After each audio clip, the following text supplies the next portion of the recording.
Jehovah ianao akambato sy bately fiarovana ao vato lampy alofako ianao raha Andriamanitra mamondrafo amiko araka ny habeny fahaisoavana eny fantatra eo ady maro izay atrehito eo kosatana mitendry fatraka kanorotony jampery anefa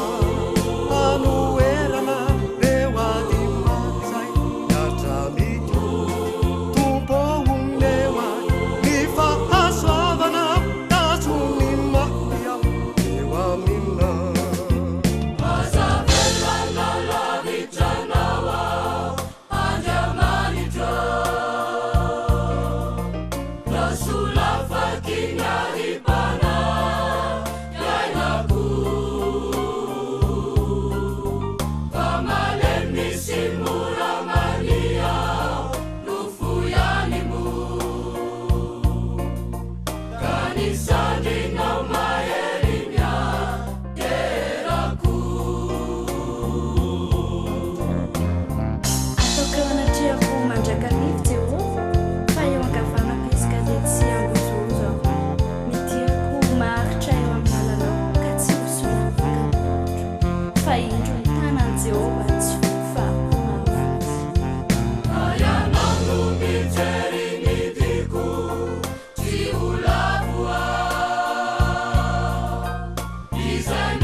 If